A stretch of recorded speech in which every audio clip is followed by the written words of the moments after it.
Living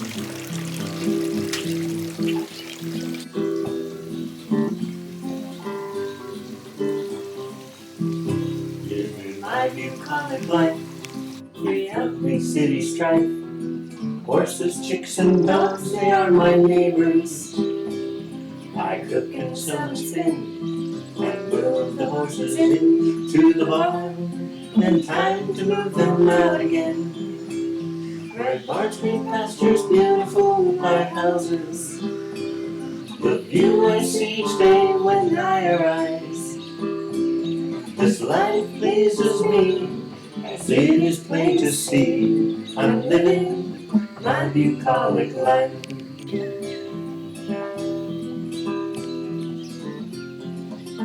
Morning. Alrighty, today we are going to make another big pretty dress. So the pattern I'm going to be working with is this one.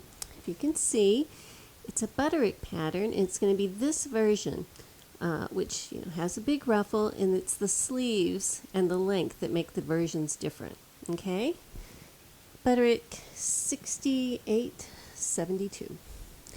So the fabric that I'm going to be using is this, which is lovely vibrant red, and if you can see, it is that crinkly rayon. It's the same type of crinkly rayon actually that I made that blue Princess Simi dress on, but this time I'm going to be cutting the pieces in the appropriate direction instead of trying to get that border print in, so it should work a whole lot easier.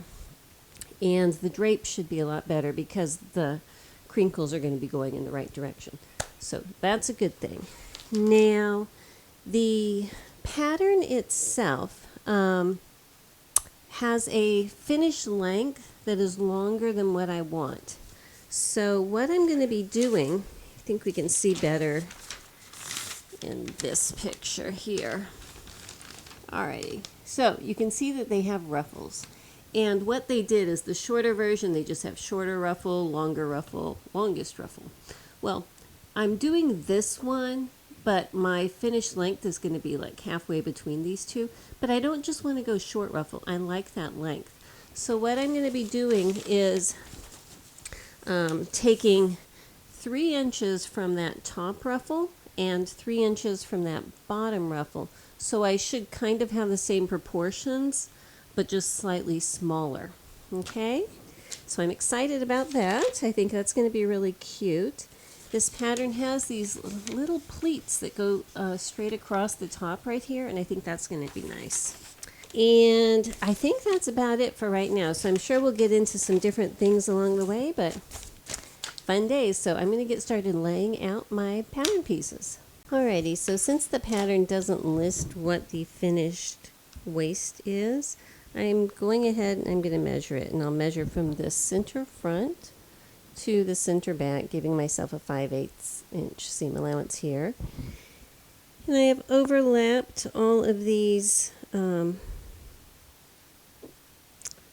joining pieces here by 1 1/4 inches, just so that that will take into consideration the seam allowances. Okay, so to center front is 16.5.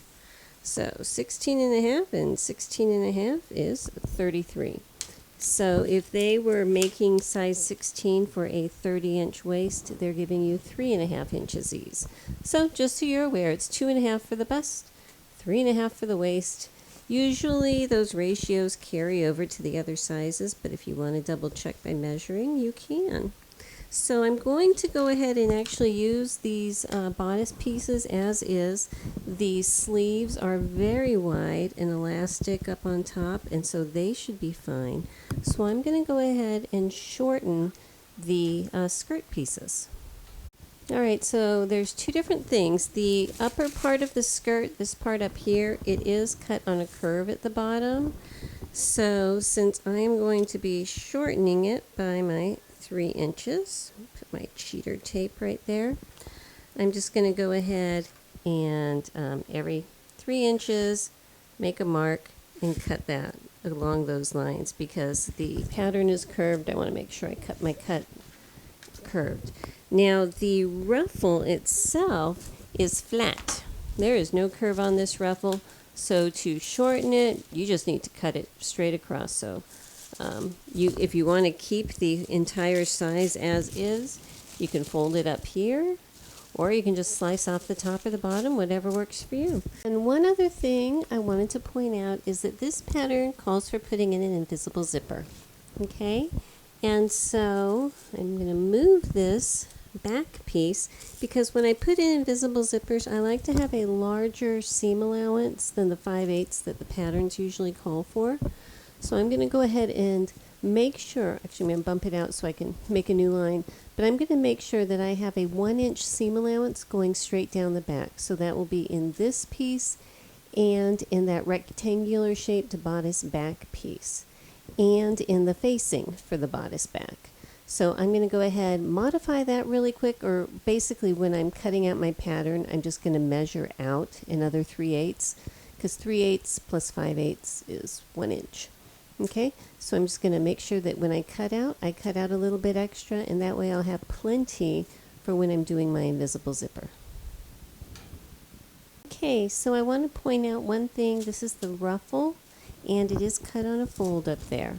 And you can see, I hope, that they sized this piece so that it would fit on a 45-inch wide piece. And mine is wider. And I've got these wrinkles here that make it want to scooch in. But anyway, at first I was just going to cut the equivalent length, all the way. But instead of that, what I'm going to be doing is just cutting 3 complete lengths all the way across.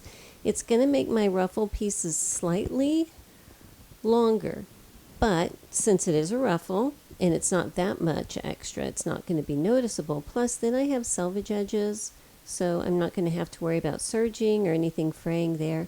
And it's going to give a little extra. Plus, this piece of fabric would otherwise be pretty worthless because there's not much you can do here. You can't even do a waistband because the waistband has to be oriented the other direction. So I'm just going to go ahead and extend these all the way. Good morning. New day. Got everything cut out. Got my sewing room straightened up and kind of uncluttered from the previous project, which is always refreshing. Got a scented candle lit, just kind of trying to have good vibes in here, ready to start this project with the crinkly fabric. So yay. So let's get started. The very first part we're going to be doing is this pleaty front bodice part. So I'm going to tip the camera back down.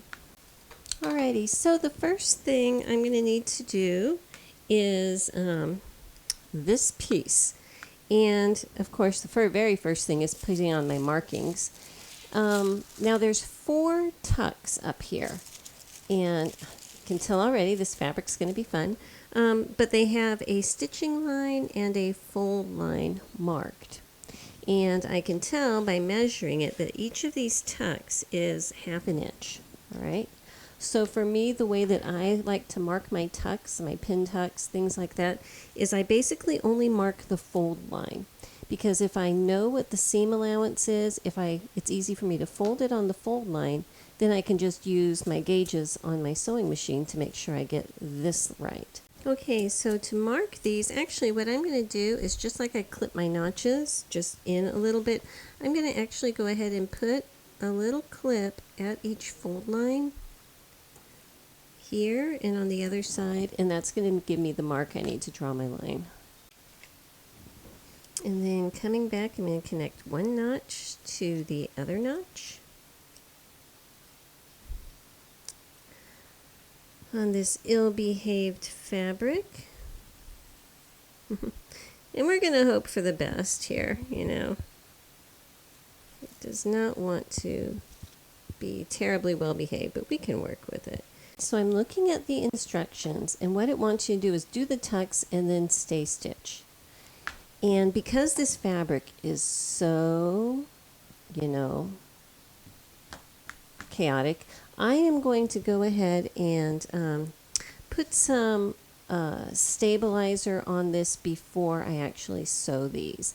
And that way it's going to keep the edges here a little more aligned. So the first thing I want to do is get a scrap. It's going to be my guinea pig, because I want to test a couple stabilizers on it before I do it on my actual pattern piece. just to see what is going to work the best with this fabric. And this is a nylon tricot that I like to use. It's very soft, but it's going to keep it from stretching, but a lot of times it's so soft it doesn't give any marks on this side, but it's easy to apply. And it's wide enough that I can be guaranteed that I'll be stitching on the tricot, okay? So here is my piece. All right, this is the side that I marked on, so I'm going to try to use the other side. And you can see how wibbly wobbly this thing is. It's just not being very nice. So I'm just going to try to smooth it out and apply some of this fusible tricot just down the edges. Look, you can see where it just pooches out here. It's going to be fun. Okay.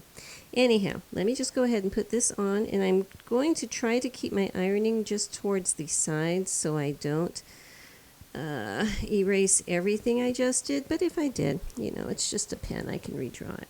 Okay, so I'm using a number 9 needle, size 9. And what I'm doing is I'm just going to be folding my fabric at that notch and pinching it partway down my line. And I'm going to be lining it up with my 1/2 inch mark here that I've drawn. Just kind of following that straight down. I find that this works a lot easier than trying to follow a stitching line on a fabric. So I just keep my fold line on here. Alrighty, so just to go over something, this fabric here, all right, can you see? There, can you see all those wrinkles in there? That's on purpose, that's by design, they're supposed to be in there. All right, and that helps the drape. It makes it a nice soft drapey fabric, but it is not structural at all. So I want to show you what happens in the process of making this. You know, you sew, you press, things like that. So I sewed them. I press them, which you have to do. You can't get past not pressing your tucks down, okay? But that flattens out those wrinkles, so now my fabric is too wide. Now what I have to do is I'm going to come back and I'm going to serge down these sides and the bottom. The top is going to be enclosed in a facing, so I'm not too worried about that. But actually, now that I'm seeing how insane all this is, you're going to have to forgive me because I'm going to be going overboard with this stuff. Because if anything, that holds the sides together. So I'm going to be doing a little work here because I want to try to make sure that all of the pieces that are sewn to other pieces are going to retain their shape. And I can see from where I cut my notches, it should be like this, okay? So I'm just going to go step aside, work with my steam iron to try to put some of these wrinkles back in. Okay, so if anyone was curious how I do this, I'm just lining up on my ironing board my edges and my notches, and I'm pinning them straight in, you know, so I know that this is my width that's supposed to be. So now I'm going to take this away.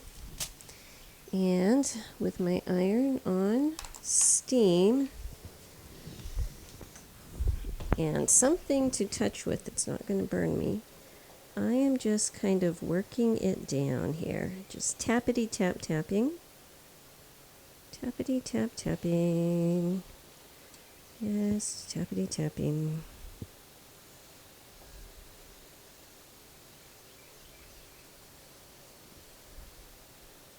Just working those little wrinkles back in. So now this top edge is back to the same size that it was to start with. Okay, so while I have my pins there holding it in place, I'm going to, this one, the wrinkle's a little thick. Okay, I'm going to go ahead and put my piece of tricot tape across the top. Just tap it on, not back and forth, but just tapping straight up and down. and taking out pins as I go and working across. And I am hoping that this is not an indication of how this entire project is going to be, but you know what? Some days it be like that. Okay, so after that little excursion, and I have serged around this piece now, so this piece is all set to go. All right. I have decided that anytime I'm going to have a seam, oh dear, I don't like that.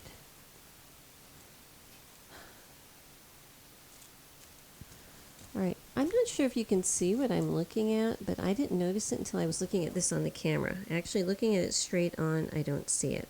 But you can slightly see a outline of where that tricot tape is. So, because of that, I have to make another choice. And my choice is I still want to use a stabilizing tape. And actually, I was about to say my executive decision is any seam that it has to be joined to another piece, just to make sure one of them doesn't stretch out of shape, I'm going to be fusing a stabilizer on. But now seeing this, because it is very slightly visible and I don't like that, what I'm going to have to do is make it only half that width, all right? Because if I make it half the width, it'll still stabilize the side, but it will not be visible past my seam allowance. So that's just a little bit of extra work, but that's not a problem. But I am, because we're getting into the bodice sides here, and I am going to go ahead and put the stabilizer, honestly, around the entire thing. I just don't want to deal with this kind of issue again today. I've got my scented candle, I've got my rainy day and good vibes, so I'm not going to let it get to me. But I am going to put a narrower, fusible stay tape all around everything. I'm thinking that what I'm probably going to do is just cut this in half, all right? I think that that's going to be my solution. I don't want to use that 𝐥𝐤𝐤𝐸. It's more expensive, and I don't think that the benefits are going to outweigh it at this point. So that's what I'm going to do. I'm going to take my 1 inch, slice it in half, and then I'm going to run that all around here. Once I have it fused on, okay, I'm going to double check with my pattern to make sure it's still roughly the right size. And then I'm going to serge around each piece. And again, I like to serge before I sew. One, because I'm doing my best to keep the pattern piece the original size.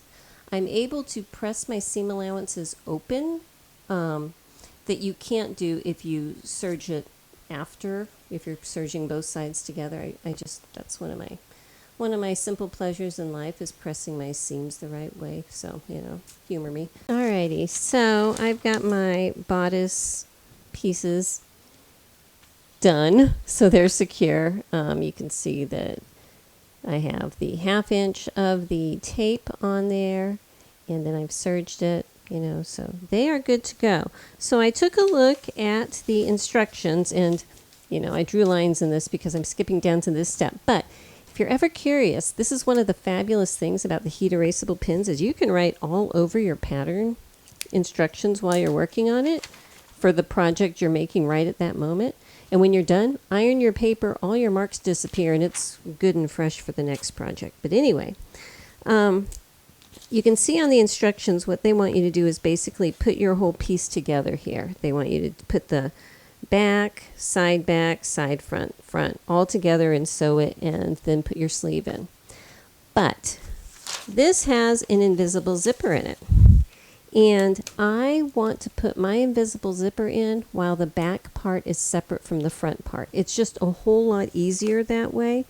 And so instead of doing it their way, what I'm going to do is go ahead and create my front and my back separately, put the skirts onto those, then put the invisible zipper in my back, and then combine it. And so that's just going to make life a whole lot easier trying to get that zipper on straight. So with that said, I'm going to go ahead and put my fronts together here. I need to go ahead and transfer the markings where my notches are. I did not do that. Where my notches and my dots are onto this piece. and get it pinned on. Okay, so I cannot even express how much more satisfying it is to be able to mark my notches on a side that is actually the size that it is supposed to be. That is just very, very satisfying. And also, I want to let anyone know if they were looking for a channel that has speed sewing techniques or a title like Make 18 Outfits in One Weekend. Yeah, that's not me, apparently. I'm slow but steady. I am the tortoise. Okay, so I have my marks here. This princess seam, you always usually have the easing in between the two notches on the princess seam. So I'm going to go ahead and pin them, matching up my bottom, matching up this first notch, which is right on. So satisfying. Match up my second notch right here. Let's see how much easing is required in this. Not a whole lot. It's actually pretty close, you know, so that's fun. Not a huge amount of slope there, I guess. For a princess seam, it's pretty straight. And then up at the very top, there's a dot here that I want to make sure I match up with the dot on the other side. Sticking my pin through there. Lining up the edge. Bringing that down, and then, oh, it looks like there's some easing up here where the pleating is. Not much, though.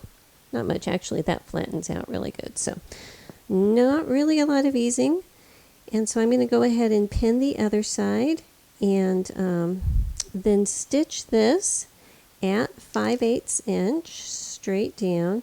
And hopefully that will be just barely on the outside of this tape, so none of that will be visible. But I'll have a lot of strength there. Right, so this is my bodice back piece, and remember I put an extended seam allowance because of the invisible zipper. So because of that, I'm going to be using the full width of my tricot tape down here. It's just going to stabilize it really well for that zipper placement, and the rest of it around here I'll be using the half size. Okay, so these are my back pieces, center back with the wide tape where the zipper's going to go. Got my notches marked. I'm not actually clipping them because I have all of this tape, and the less I can do to destabilize it, the better.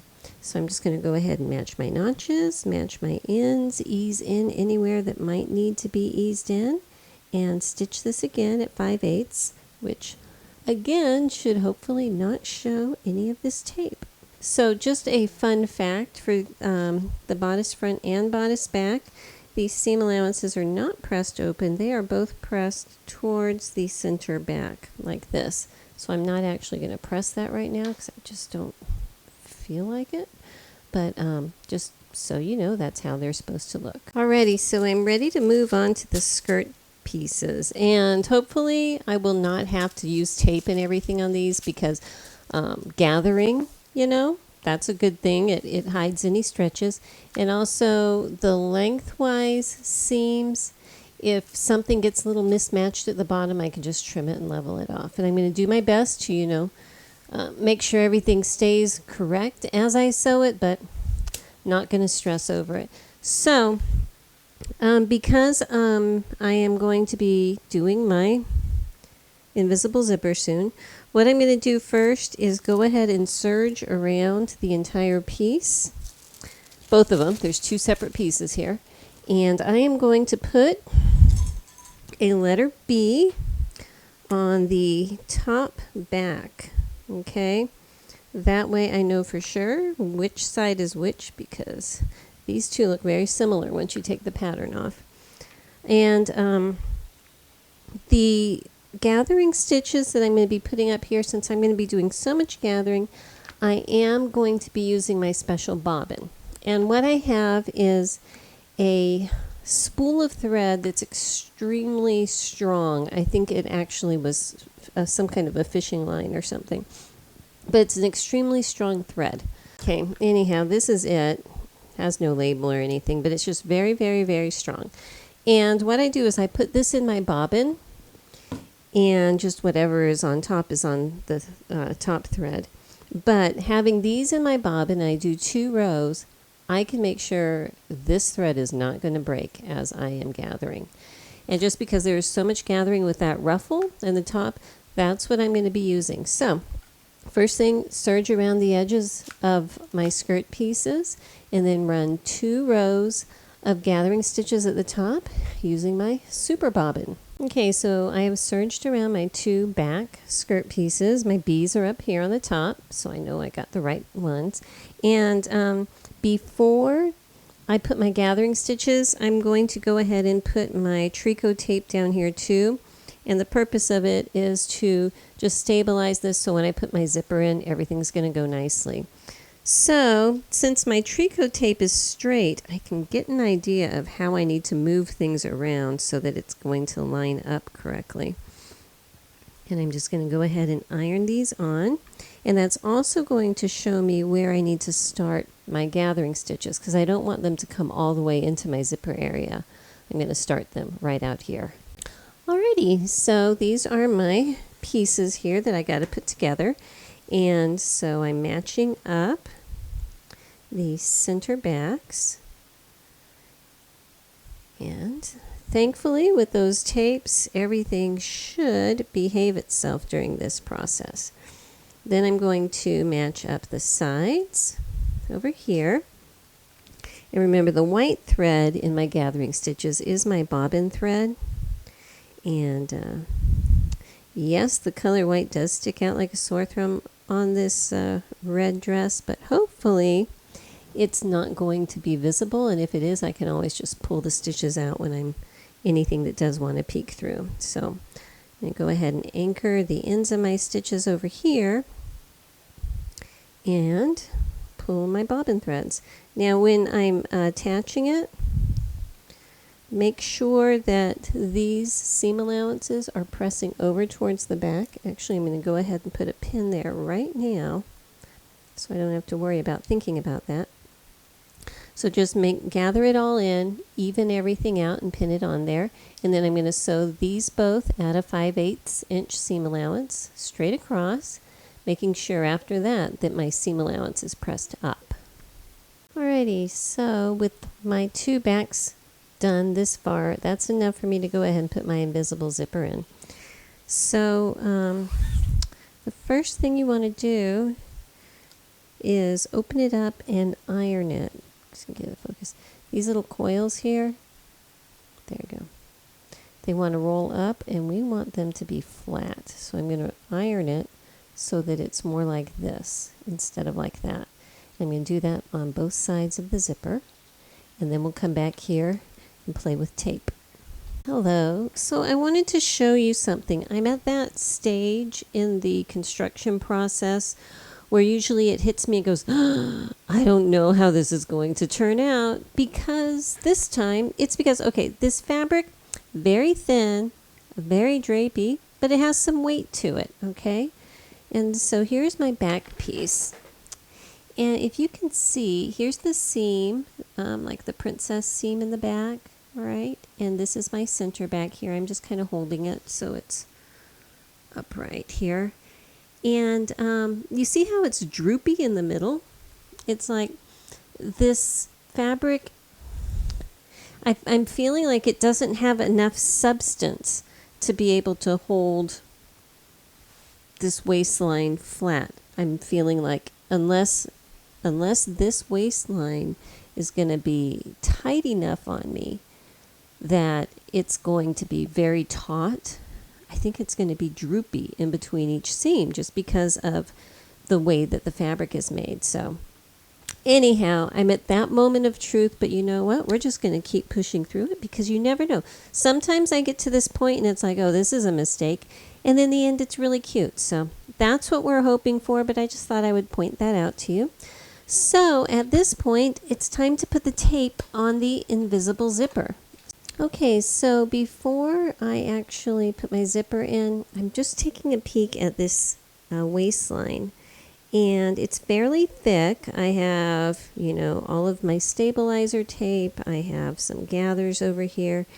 And all of that's going to be doubled where I need that zipper to come over. So what I need to do is sit here and evaluate, is that too thick? Am I going to be able to go over that and not cause any trouble?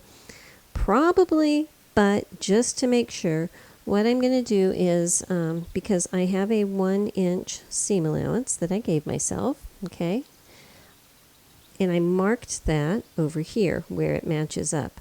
I'm just going to come in here and I'm going to trim some of this out. And when I'm all done with this, I am going to whip stitch this part closed, so it shouldn't ever want to, if I can cut properly and speak at the same time, so it shouldn't ever want to cause a problem.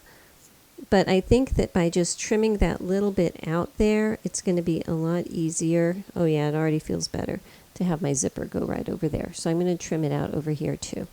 So now I'm ready to just, get my zipper placement started. And just so that I absolutely do not sew it on the wrong spot, because this has happened before, believe it or not, I just kind of walk myself through a quick little what if scenario. So I'm looking at the wrong side. My seam allowances, I need to be folded in this way.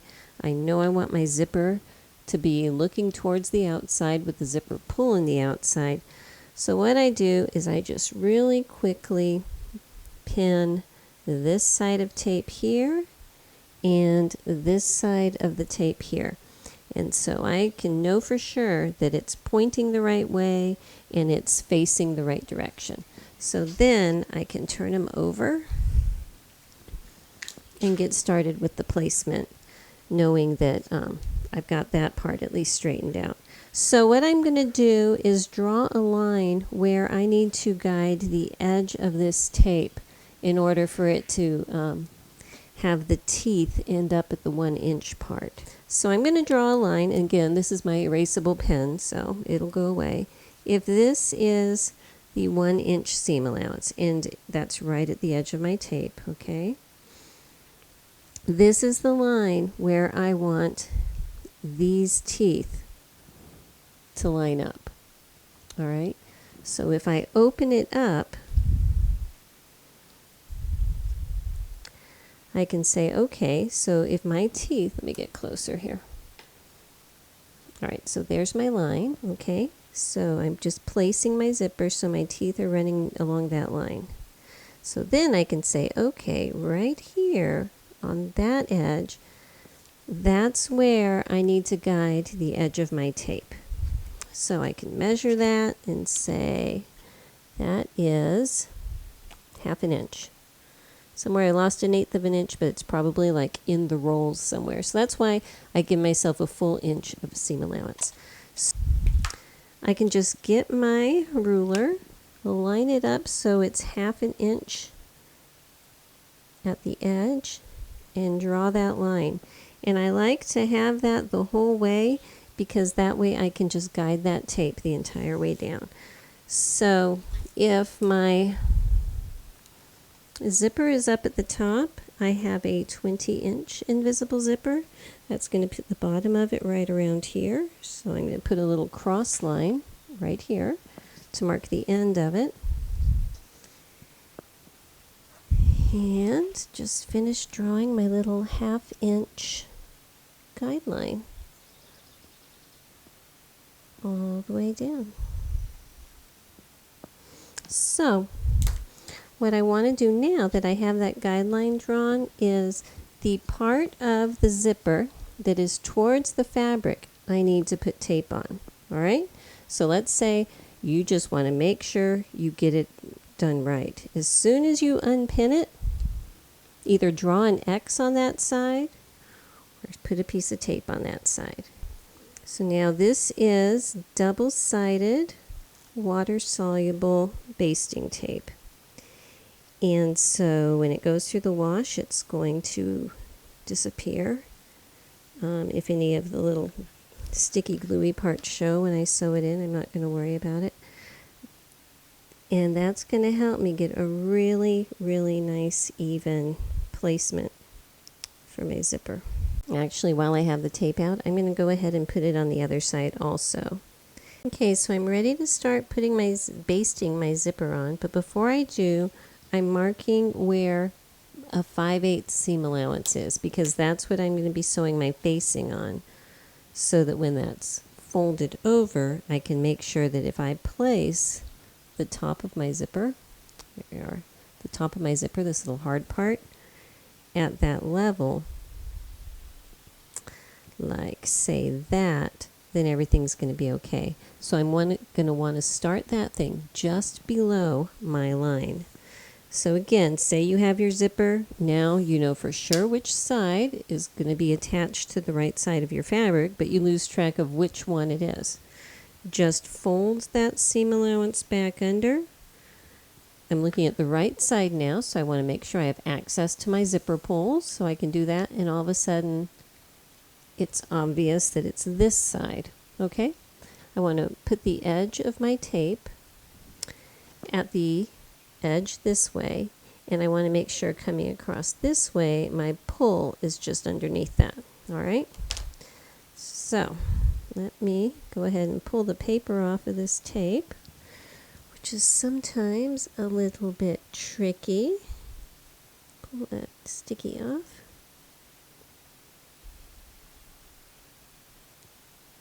Alright, there we go. I have to open a new roll of tape. So I'm going to start it right there. All right, so we got a roll starting here. So now I'm just going to, a little bit at a time, pull some tape off. Just slowly line it up with the edge of that line. And just keep going all the way down. And we're just doing one side at a time. Okay? Okay, this is my invisible zipper foot. They come in plastic, they come in different shapes. Use what you have. Mine has 2 slots, okay, so I can do it one side and the other side. So the way that this is going to work is I'm going to be running this slot down this way, all right? And I'm going to be wanting to guide my foot towards the coils on the zipper. I want to try to get as close to those coils as I can without crossing that line. And I'm going to want to try to keep it as nice and smooth all the way down.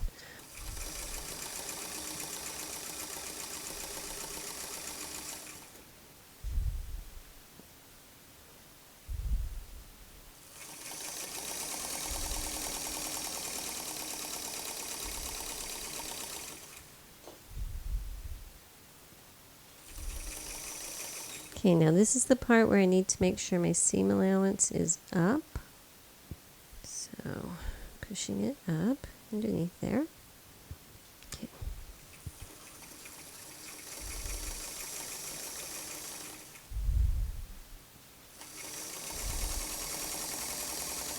Okay, so I don't know if you can see, my stitching is running right in here. And so that's perfect. There you go. So when it comes over, it's just about invisible. And you can see my line there is right on the edge, so that works out. What I need to do now is make sure this line here is lining up in my placement, okay? And so what I'm going to do is draw a line across this side where this seam is, all right? Because sometimes things get stretched out up here, and what you want is to have your tops starting out the same point, but when it gets to this point, to have these also be matching. Okay, so at this point, I am holding it very closely so that these 2 stoppers are equal, okay? And I'm holding it at the very bottom to make sure that that bottom is equal, so it's all stretched out really nice. Okay, so putting my hand here very carefully, I'm going to draw this line over here. Now I guess if you wanted to zip it up, you could. You just have to iron it again. But putting that line there, I know that I'm going to have it matched up when I move it over here. So again, I need to draw my 1/2 inch guideline down this side before I take any more steps. Okay, so I have this line drawn, and I have my little hash mark up here where my 5/8 inch seam allowance is. So again, just for placement, what I'm going to do is turn this edge under, okay, so I'm looking at it correctly, which is going to expose my sticky side. Then I fold this seam allowance over, and I can know that's how it has to go. All right, so again, matching it up so that this little stop is just under this little line right here, which would match it up with the other side. I'm going to start peeling tape and pressing it down. All right, so I'm just going to peel a little bit of tape and try very carefully to get everything lined up where it starts. Okay. So I'm just going to set it down and follow placing the edge of my tape along the edge of my guideline. I peeled off enough tape to go past my seam line. So I'm going to flip it over and make sure that I line up this part of the tape exactly where this line is going over the seam, and that's there. So that if I need to add some more room up here, easing some more of this in, I can. What I'm just going to do is open it up, pull it nice and tight, and guide it back down. Okay? Because believe it or not, on finicky fabrics, things happen, and you want this to match up, and you want your top to match up. But if there's some easing that has to be done halfway down, that's okay. All right. So, hoping that tape wants to stick. I'm going to pull it down the rest of the way here. And continue. Actually, I'm going to flip this whole thing over here so it's easier. I'm going to continue down this edge.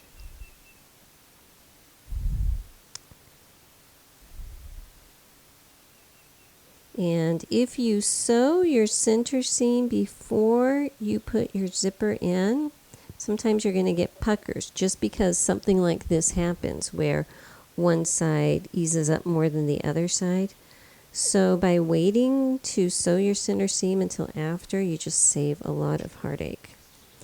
All right, so now it's on here, and just to make sure that I have everything right before I do my final zippering, before I do my final sewing, I am going to pull this zipper up just to make sure this matches.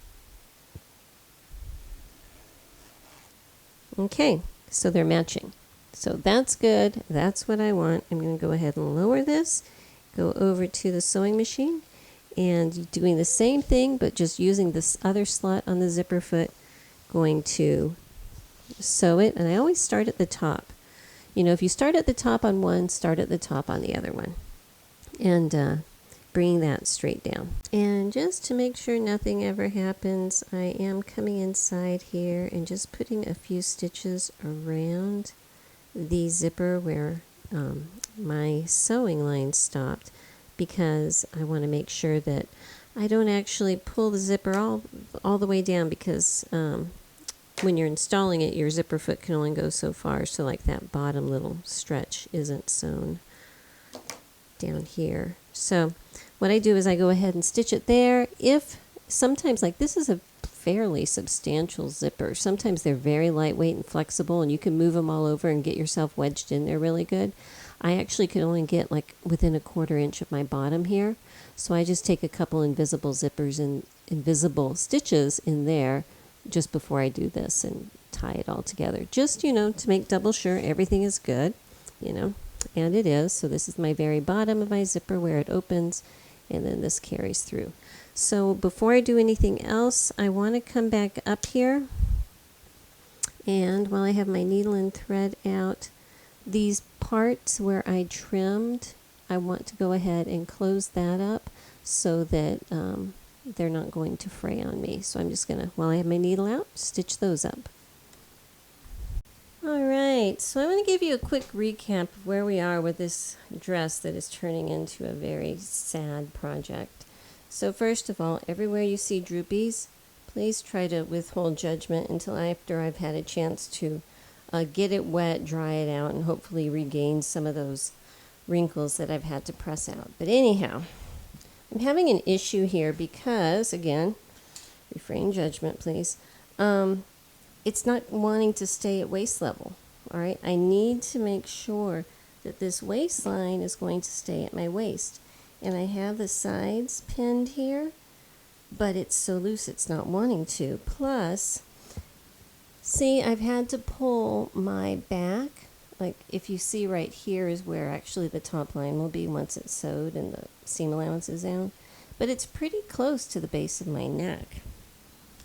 And if you look at the drawings on the envelope, you see it looks like they are saying that the top of that back is just above the armhole, which would be more like this, which was kind of like what I was expecting, but there's no way I could do that to get this back piece to end up anywhere near my waistband. So I don't know what their measurements were doing. But anyway, I'm going to go ahead and gather the front skirt piece right here. And I'm going to do it just the same as I did with the back, where I'm going to serge around it and I'm going to put my 2 rows of gathering stitches with my super bobbin thread up there, and then we will attach it to the front piece. Alrighty, so I have the gathering stitches sewn in here. This is my skirt front.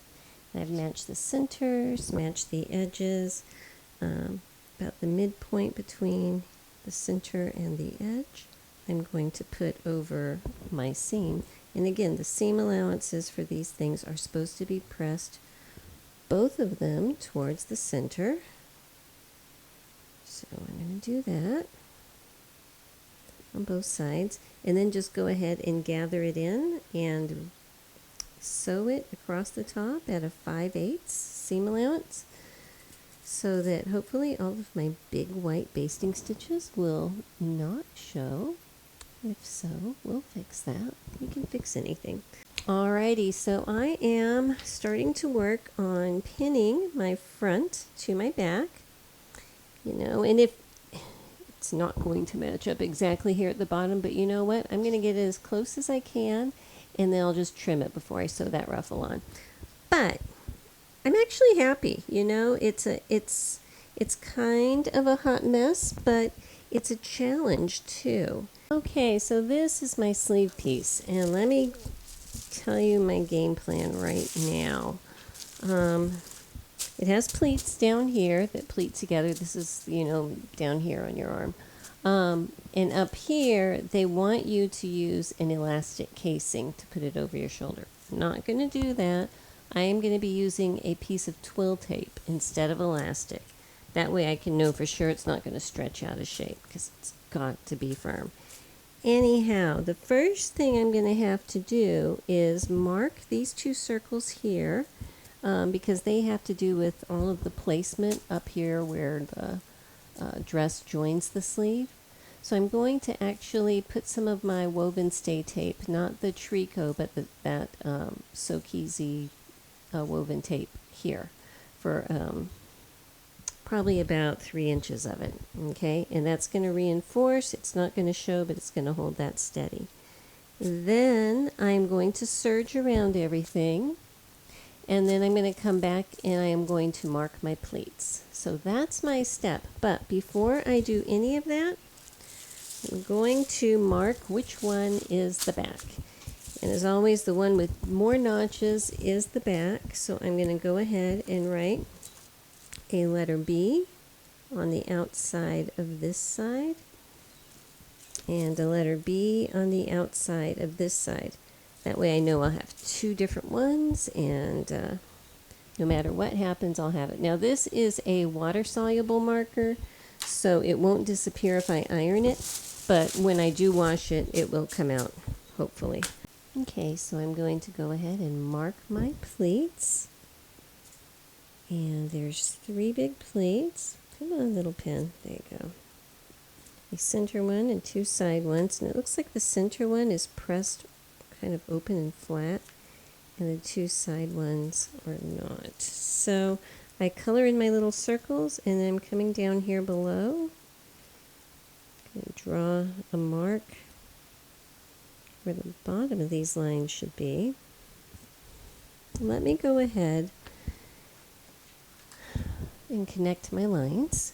So I'm going to go ahead and draw the line from this mark to its edge carefully, just because things are kind of wonky on this fabric, so having the full line does help me.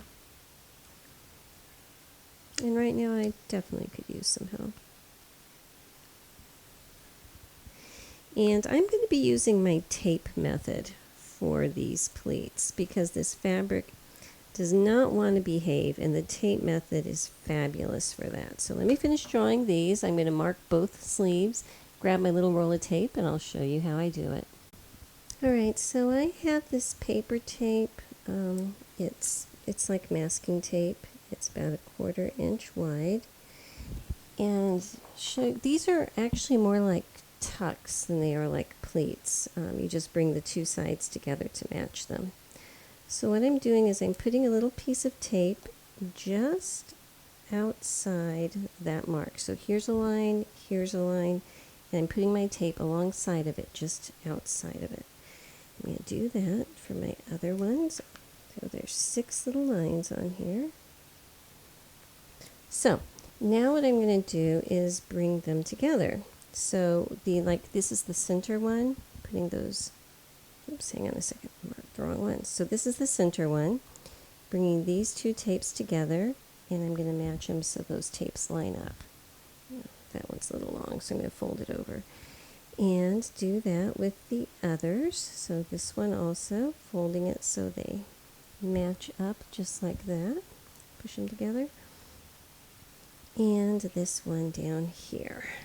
So I can just hold my tuck upright, okay? Let gravity do its thing. Just going to hold it upright, and because this fabric is so wonky, I want it to have the natural fold. So I'm just going to go ahead and put a straight pin along that edge. And since I have the top of it marked right here, where the top of that tuck is going to be, it's easy to find. Now if I flip it over and you see it's like slightly off, it's about 1/4 inch off, I'm not worried about that because I know that if I'm holding it here, that's where it wants to fold. And it's close enough that it's fine with me. So I'm going to go ahead and do the same thing with this one. I'm just going to hold it up and let the fold fall where it may. And it looks like it's right about here. Okay, and then the last one. To me, it's more important that the tuck is where it should be according to the edge of the fabric and the grain than where my mark is. Because honestly, this fabric is so wonky, my mark might be off a little bit. Alright, so I got those sewed, so I'm just going to go ahead and pull the tapes off and press these tucks here. So this is the wrong side right here, and the outside tucks are supposed to be going towards the outside edge. So I'm just going to put those down. This one goes over here. And this also erases my lines, which is nice. And then this center one, I'm going to open it up and press it flat like this. Okay, so I'm going to go ahead and pin those down and press the other sleeve. Okay, so this is the wrong side, so I'm going to go ahead and come back and baste across these just to keep those folding the way I want them to. And then I'm going to fold it in half and sew up this seam down the center of the sleeve.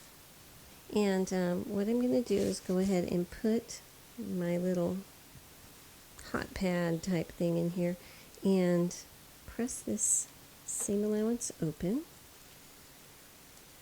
Now I'm going to go ahead and hem these sleeves before they get attached. It'll just be a lot easier, and actually that's what the instructions say. So I don't want to just leave it where I'm looking at the serging, and I don't want to fold it in because that's way too much bulk right there. So I am getting out a piece. This is extra wide, very, very vintage hem facing. I don't even know what year it is, but look at this girl in here wearing her cute little quilted gingham jacket and very excited about iron-on seam binding.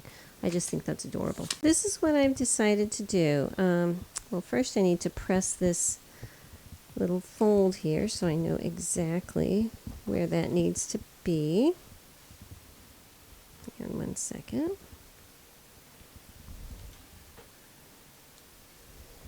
Okay, so what I decided to do is, of course, use a hem binding on it. And so what I did is I made my bias tape that I sliced in half into a little loop that should be about the right width to go around here. And I just cut it and sewed it straight. I did not do the angle, but you know, it's just not going to show. Anyhow, I'm going to go ahead, pin it on here, and I'm going to sew it around here at about a 3/8 inch seam allowance.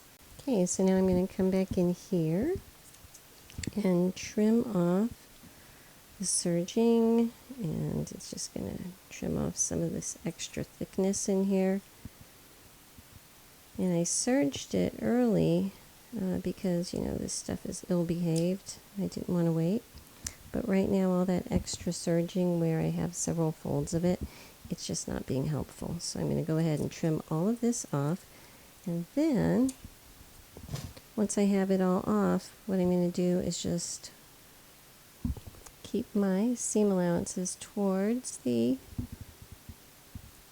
bias tape and fold it up so it is this way, okay? Like this one I've already pinned, so it's going to look like this. And so that way, all of this thickness where these folds are, it's still going up, but it's going to look nicer. This is kind of an extra thing, but it looks nicer. So what I'm going to do is just actually come back by hand and just hand stitch that down. It's time to start dealing with this casing up on top. And there's 2 little dots on each side of the top of this sleeve piece. And I have them marked, okay? Now earlier I fused some of my woven stay tape on here, but I was looking and I'm going to be needing to clip up to some dots, and I just wanted to make sure that I had one reinforcement after that clip that I'm going to make, and also I want to make sure that nothing peeks through. So I went ahead, peeled off that fusible tape, as you do, and I put in about 3 inches of stay stitches, and I put those in at a 1/2 inch seam allowance so they won't be seen when I put the permanent stitches in. So let me go ahead and turn this inside out. What I need to do to make the casing is basically fold it under, well, about the same amount as my serging stitch, and then fold it down to just past the bottom dot. There's 2 dots, a top and a bottom. And that is how they want you to make your casing. So just folding it like that all the way around, and then coming back and top stitching it close to the edge. It's about a 1/2 inch casing, okay? So I'm going to be coming back and top stitching it pretty close to this edge. And I'm going to do that to both sleeves. Okay, so now that I have these hemmed up, what I need to do is clip right underneath my hem up to my stay stitching, okay? So I need to do that on all 4 of the sides, just like that. Now there is an elastic guide that gives you the length that they want you to cut the elastic up. I have actually used some twill tape, okay, because it's very, very strong, will not stretch. So I'm going to feed my twill tape instead through this casing and leave it out the edge, because I have a feeling that I'm going to need to shorten it some because of the height that I need that back to be. So let me go ahead and pull these through. I'm going to leave about 1 inch peeking out of each side. I'm just going to pin it in place so that it's not going to go anywhere, and make sure that it's not twisted, and get both of the sleeves all gathered up this way. I'm going to start putting the sleeve onto the dress, and I'm going to start by marking the centers. Now I can tell that my backs, because you know my letter B's, they stick out very well for me.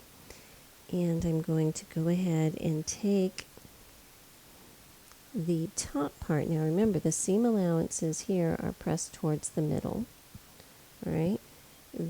This split goes where this seam is. All right. So what I'm going to do, leaving that one pin there, because if I let that go, it'll suck my twill tape in. So that goes this way. This split opens up almost like a square, and the other part's coming over towards the armhole. Okay, so it's going to be something like that. All right, and that's my stay stitching right there. So now I should be able to go ahead and pin this part together, and I will be right back and doing that other little tricky corner. Okay, so now to pin the front piece, remember here's my little tucks and pleats. Again, these seam allowances are pressing towards the center, and this part where my casing is going straight up into that. So many layers right here. Okay. Now I'm going to open it up where I have my little clip to my stay stitching here, and it comes over to the side. Not quite as far of an angle as on the back. It's more of a V, it seems like, on the front. Okay, and so now I can go ahead and pin these together. So I'm going to go ahead and sew these at 5/8, but when I get up to this part, I'm going to start to come over, but I'm not, okay, so here's what I'm going to do. I'm going to come up here at 5/8, and in the front, I'm going to go straight over. All right, and that's going to hold my twill tape still. The back side, though, I don't want to sew over that twill tape because I want to be able to cinch it in. So when I get back here, I'm going to come straight up here, and then I'm going to stop. All right, and I'm just going to leave these pins here so that when I put it on my dress form, I'm able to see exactly where I need to adjust this tape to shorten it if I need to. Alrighty, so it is the moment of truth time here for this dress. But first of all, I love the twill tape in here. I think that that is definitely a winner. It's because you don't need those to be elastic to get in. You got a zipper and everything. But all right, so this is what we have. There will be a facing that's going to go in here. All right, so it'll look more like that. Okay. But what I'm trying to get is for this waistline to be level, all right? So I had to adjust it a little bit to get it so it's flat, and I think that's as flat as it's going to get. It does kind of come up here, the thing is this wants to droop, okay? So let me zoom back here. This wants to droop, so if I let this down anymore, and I would let it down by, adjusting the amount up here, it's just going to make it more of a drop waist. And I think I kind of like it there. So let's look at the back. The back, again, yikes. And again, I do hope that when I wash it and everything, it's going to take care of that stuff. But it's the same type of thing right here, where it's kind of hiked up a little bit on both sides because of the way that I have this up here. Right now, pay attention, see what it looks like. I'm going to drop it about in 1/2 inch because right now it looks like that would be a good level, and I'll come right back and show you what that does. All right, so this is dropped 1/2 inch, and I still have a little bit of a swoop, but it's not as bad. So you know what? I am going to actually mist this down and let it just kind of dry itself overnight. and just let it sleep on itself here, and I will be back in the morning to decide what I'm going to do next. Good morning. So I want to show you the dress this morning, and it's actually turning out a lot cuter than I was thinking before. It looks skaterish without that bottom ruffle on there. I think it's very cute. So last night I misted the bodice down with water, and you can tell that that pulled up all of that ballooning that was there because of my ironing yesterday. So that's good. This is going to be fixed once I put the facing on and possibly a hook at top. That's going to take care of all of that stuff. So I'm not worried about that. But I want to show you something, because I was pondering this last night, what to do about this. So you can see from here to here, there is a very slight swoop. And then again on the sides, it seems like that's just what this pattern wants to do at this point. And I was really worried about that, but I want to show you something I found. All right, we're going to get very up close and personal with this pattern here, but see on their drawings, it's just straight across. And that's what I was going on, you know, that was my goal. But I took a close look at this, and I'm not sure if you can see it in the camera, but here's a seam, and here is a seam, and it swoops in between. And then from this seam, I can see that it also swoops down the side. So even the sample maker had the exact same issue that I'm having. You know, hers might not be to the extreme that I have, but her fabric is probably not as troublesome as mine. But at the same time, if she has a little swoop and I have a little swoop, I'm not going to stress about that. However, I am going to go ahead and make a matching wide belt with a buckle on it to go with this dress in case at some point it does start to bother me. I will have that, and plus, you know, belts are fun. So with that in mind, we're going to get started putting the facing onto the dress, move down to the ruffle. Okay, so I want to show you how I am fusing my inner facing. Oopsie, what's the stick? How I am fusing my inner facing onto my fabric pieces to hopefully not let them stretch out of shape too badly. So what I have here are my back pieces, and I have just lightly set them down here, and I have the fusible dot side up on my inner facing and then my fabric.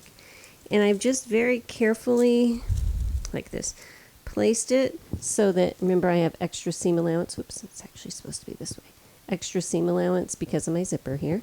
But I want to try to fuse this so that it does not stretch any more than it has to.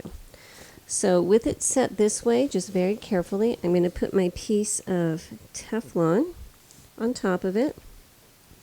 And then I can just press straight down and not worry about if I happen to wiggle my iron. That wiggle is not going to come through because there's the layer of Teflon in between. And what I should be able to do is get a nice fused bond just with the pieces as is. So it's going to stick. The other reason I use my Teflon is because I cut my inner facing very roughly, all right, in case I need to trim afterwards. But that inner facing bubbles are going to want to come up and stick to my iron. So if I put my piece of Teflon here, my iron stays clean. Now, it won't stick to the Teflon though, because you know, nothing does. So let me flip these over and just give it a quick once over on the back. So these pieces are done. So now you can see it's a little rough on the edges. I can go ahead, oops, it goes this way. All right. I can go ahead and retrim around here if I wanted to. I don't actually think that's really necessary because this is going to be a sewed edge up here and here. What I will be doing though is across the bottom of all of my facing pieces, I'm going to run through my serger just to get a nice clean edge there. Okay, so I'm going to work on the front facing first. So first thing I'm doing is just pulling some of the fullness out of the sleeves down here out of my way. And I'm going to trim these little bits of twill tape that are sticking out. I do not need them. So the front facing, I didn't actually mark it, but you can see there's a set of dots on each side. Well, those dots match up with the two sides of this casing. So I didn't think I really needed that. It's just I can eyeball that. Excuse me. And I should have about 5/8 poking out outside of the casing. So using that as my guide, here's my, I scoot it in just a hair here, my 5/8 peeking out over here. Put a pin there. And it is fairly thick right here, but you know, I think we can handle it. And I'm going to have it poking out over here. And again, you know, there was a lot of like origami kind of stuff going on in the corners with the splicing and the turning and everything. Just be aware of that so you don't catch it. So now I can just match it up, pin across here, and I'm going to sew straight across at 5/8, but I stop here. So you know what, I'm going to go ahead and make a mark where the edge of my little casing is, because that's, I can get my pin to work, because that's where I need to stop sewing. I don't want to go beyond that, okay? So I'm going to go 5/8 straight across here, but stopping with these, the seam allowance part still loose. All right, so I have it sewn on here, and, oops, there it goes. This side, it looks like I caught a little bit of fold down, but I'm not going to worry about that right now. Okay, but I'm going to be needing to understitch this, but before I do that, I'm going to trim some of this bulk out right here, because when I do fold it back down, there's a lot of stuff going on right here, and it's very, very thick, okay? So I'm going to go ahead underneath here and just take out the tops of these. So I still have plenty of fabric in there to catch, so it's not going to pull through. But I want to get it a little bit lighter so that when I turn this, well, that already feels a lot better. So it's just not quite as bulky here. Now, another thing is, usually I will go through and grade this, but on this fabric, because I actually want to bring a little more stability to this part up here, I'm going to leave all the full thickness of both of these pieces here. So for understitching, what I'm going to be doing is I always press the seams towards the private part. You know, this is the public part here. This is the private part that no one sees, or at least they shouldn't. So I press the seam allowances up towards that. And then I'm going to come back. I come back on this side and sew about 1/8 of an inch inside on the facing side, straight down, and that's going to be over the seam allowances here. And that's going to give us a nice curve in the front. Okay, so it's understitched, and I've turned it over, so I have a nice finish up here. So now I need to deal with these sides and get the sleeve part out of the way. Remember, these seam allowances are pressed towards the middle. So what I'm going to do is take this part that we did not sew, fold it in, and fold this down, and that should come on top of this seam allowance right here. Okay, I'm going to actually stitch this part by hand. I'm just going to come down and whip stitch it here. Now the bottom part is underneath all of these folds. So after I pin this side just like that, I'm actually going to come back and just try to invisibly sew this across also, kind of like I do when I did my little cuff here. Okay, they're just basically little whip stitches that I try to only catch like a thread or two at a time, because that's going to keep this thing from wanting to ever flap up out of my way. Okay, so I am almost done coming all the way across and stitching my little facing down. And I wanted to show you something that I think is pretty cool. So just tuck my needle in there.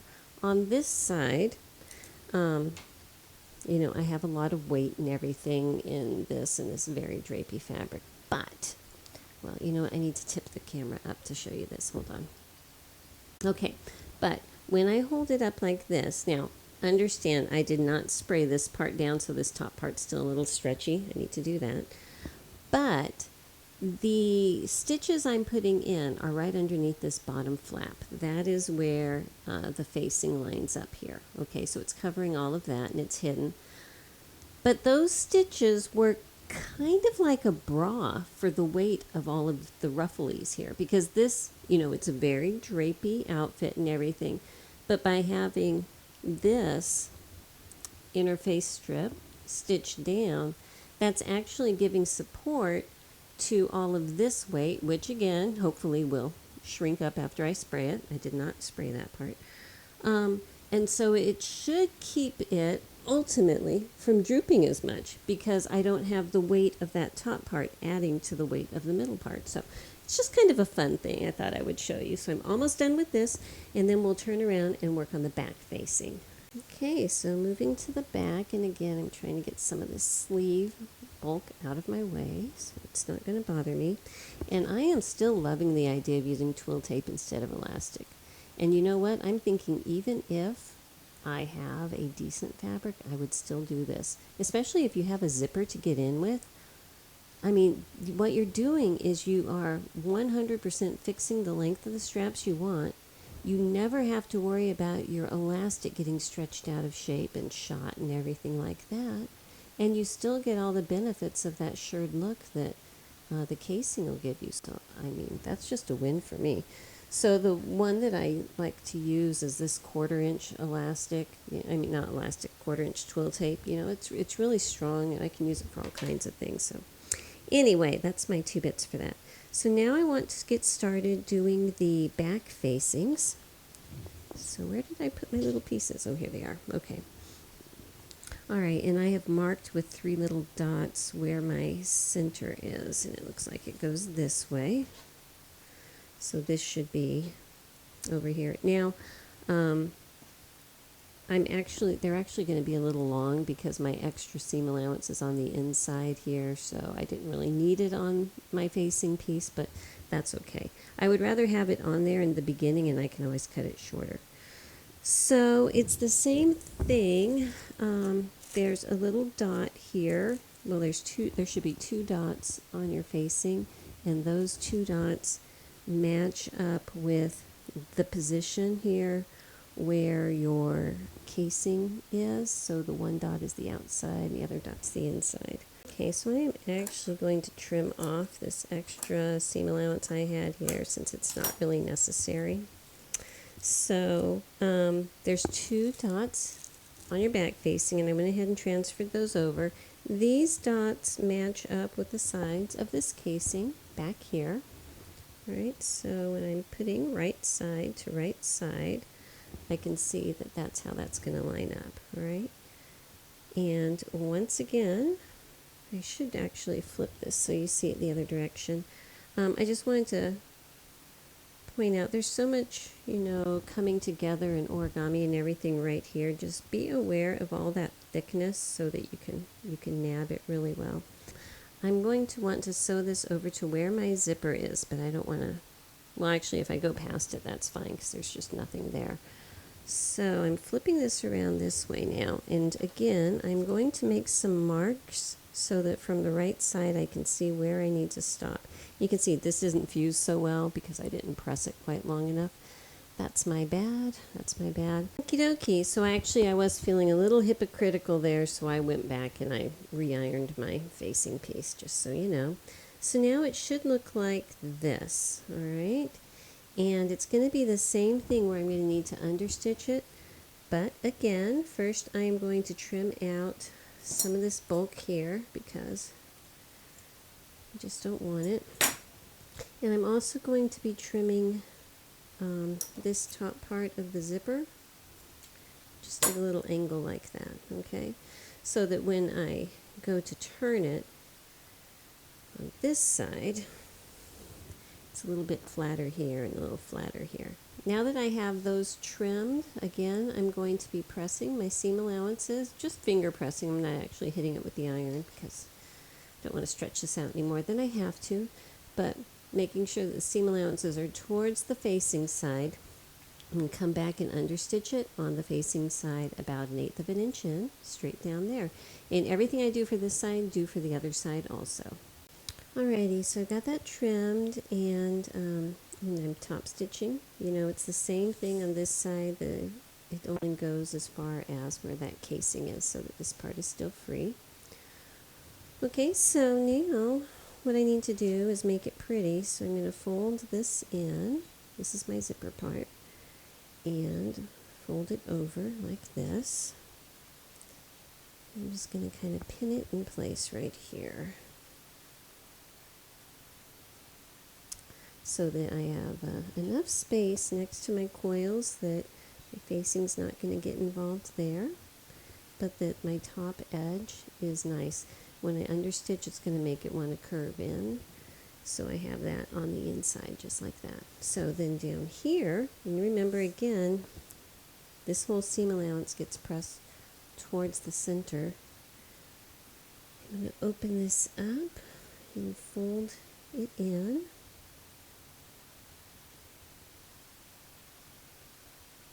Like this. If it won't behave, you know, I need to tuck that in there with his fingers were too fat for it. It still feels very thick right here, but I think I'm just going to go with it. Folding the whole thing in like this. And I am pinning, this is my folded area here, I'm pinning that over the seam allowances of this center part here. Okay, so this is what it looks like on this side, this is what it looks like on this side. When I come back and I'm going to hand stitch all this in, I'll actually catch, wait a second. Okay, these are the seam allowances from the sleeve, and I'm actually going to be pushing those down and underneath this facing. So when I come back to hand stitch this, I'll just catch those and secure them underneath here, so that'll be nice and neat. And just like the other one, actually this facing is short enough, I'm not going to worry about this poking up, and because I don't have those pleats to disguise any pinpricks, I'm just going to leave this alone, but I will be hand stitching down here and down here. Time to get started on the bottom ruffle. So there are 3 pieces of ruffle. Mine are slightly longer because I cut them that way, but I also cut it that way so I have selvage edges. So with that, I am not going to have to serge these sides. So I'm going to sew them together, you know, end to end, so I have one great big circle going all the way around, sewing each of these at a 5/8 seam allowance. After I get that done, I will be serging all the way around the top part. That's where I'm going to have my gathering threads. And then I'm going to attempt to come down on the bottom part here and just doing a rolled hem with my rolled hem foot on my sewing machine. We'll see how that goes when I get up to the bulky parts at the seam allowances. That's where it could get hairy, but other than that, I think that it will work. So this is my rolled hem foot, and the rolled hems work best in situations like this where it's a flat, straight edge. Curved edge with the rolled foot is kind of a nightmare. So how I do it is I just kind of try to guide it over to the side and pull from the back at the same time, so I have some tension back here. So it's a little bit of a slower process, but it really does give a nice, neat little hem at the end. So let me just keep going around. Now, every time I come to a seam allowance, I'm going to have to like stop and start over. So next time I get to one, I'll show you how I start. Okay, so I'm coming up to this big fluffy seam allowance here. And if I try to run it through as is, it's just going to jam up and make my life miserable. So I'm going to come in here and about 3/4 of an inch, I'm just going to take most of that seam allowance out, so that it's much, much thinner when I come through.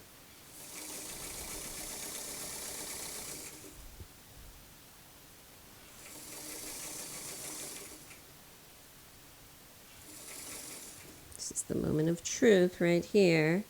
So I'm actually going to have to lift it and tug a little bit.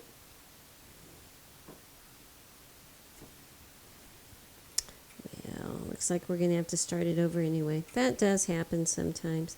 So I'm just going to leave that little bump there, start up again right after it, and then once I have everything done all the way around, then I come back and I fix my little seam allowance places just so it's nice and even there, and I can just stitch those either by machine or by hand.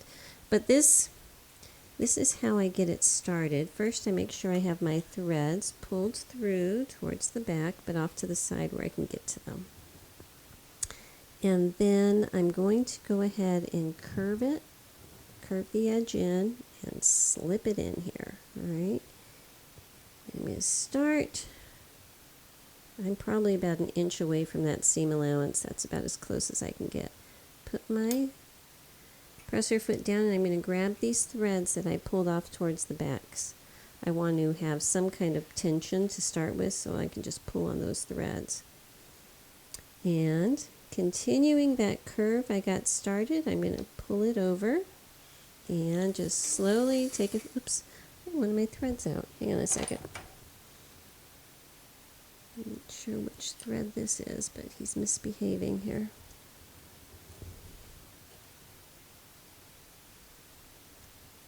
Okay, so my threads are out to the back again.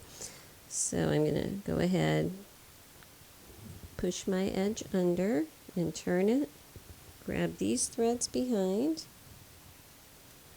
and just start taking some stitches. Okay, so that's enough to get it started. Now I should be able to just lean my fabric over. There's like a little dip right here. Okay, make sure it comes over that dip enough that it's going to lay in that little trough, so that way it can push it in. Okay, just like that. Now if it looks like you're getting off center, by all means stop, regroup, and keep going. Okay, so after I have that done, I just switch out my rolled hem foot back for a regular foot. And so I can fix all of these places where the seam allowance is. So I'll get to this point here, and I can just kind of tuck it in, make everything match up on top. Hold it tight, put it under my, put it under my foot. Remember, I trimmed the seam allowance here, so there's not very much bulk there. And just run it under. Okay, and just do that with each little intersection, and you'll end up with a nice little rolled hem all the way around. And we have got a lot of gathering to do, so I'm going to be putting my super thread back into my bobbin here, because these big panels have a lot of pull. So what I'm going to do is do it in 3 sections, so every section of fabric is going to have its own 2 sets of pull threads, and then as I fit it on, we'll just take it from there. So anyhow, super thread comes in handy for projects like this where there is long rows of gathering that you just don't want to mess up. So I am running my stitches basically at a 1/4 inch seam allowance, which means the side of my presser foot is up against the edge of the fabric, and the next one is going to be at about 3/8, which is just, you know, the next 1/8 in. So I'm just going to run both of these all the way down, just centering them between the seam allowances. Alright, so I've got all of my gathering stitches in, so I'm dividing it in half, which is, you know, halfway through one of these panels down this side and at the seam of the other one here. And I'm just going to match these up to my 2 side seams, and then halfway there I'm going to match those to my center front and center back, and then just keep dividing the difference until I get manageable sizes, usually like about that wide. There is a lot of ruffle to sew on. I would suggest putting the ruffly, the gathered part on top, and the dress part on the bottom, so that way you can kind of control what the gathers are looking like. And I just take one little step at a time and pull my gathers out nice and flat, stitch a little bit, do the next part, pull them out nice and flat, stitch a little bit, and you know, it takes a little bit longer, but that way I don't have to come back and fix any gathers that have gone wonky underneath the seam. So, okay, so I think that this dress is turning out really cute. Down below, you see where it's all dark. I actually just misted that with some water because I don't feel like ironing that seam allowance, and I wanted it to hang nice where I sewed that ruffle on. So I'm just going to let that dry, but I think it's lovely.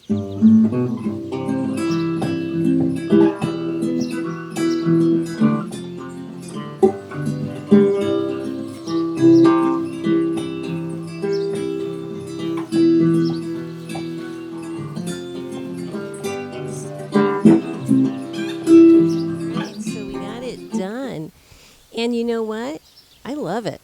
So it was a long haul, and honestly, working with this fabric can be a little trying, but I think the results are worth it. It is so swooshy and drapey and comfortable. This pattern is extremely comfortable. And I did make the belt. It gives it a different look, but doesn't need it. You know, it just changes the look a little. So I'm going to put a little video about making the belt separately because, you know, not everyone wants that. But I think it's good. The main things with working with this fabric, in my opinion, is any part that needs to stay true, that has to stay a certain size, to put something in that seam allowance so that you won't lose your mind when you're trying to sew them together, like the bodice pieces and things like that. But like the big skirt pieces that are going to be gathered anyway, yeah, that's fine. And when it gets out of shape and you think that all hope is lost, mist it with water, let it dry on its own, and it's going to come back to where it's supposed to be. And that'll help you keep your sanity so that you don't think, oh my gosh, I put all this work into something and it's coming apart. So, yeah. But anyway, yeah, last night we had a crazy storm. Trees were blown down everywhere. Fences were down. Cows were out. It was insane, but I think we've got it pretty much put together here. My husband was working on it all morning. My rooster fell over and his toe broke off, so that was fun, but anyway, you don't care about that. I just wanted to let you know the dress turned out good. I like the pattern. I'll probably be making this pattern again, and I might even make it out of a finicky fabric again because it's just so much fun. Finding a fabric that's really swooshy and drapey goes really well with the big ruffle. And you could see how long it is on me, okay? That is taking the mid-length version and cutting 6 inches off of it. So I think that if I had done the full length version on the pattern as is, it would way be dragging off the ground and everything. So just be aware, I'm a little over 5'4", so that might give you an idea. Anyhow, I'm glad you watched. Thank you for watching, and I will see you next time. Bye-bye.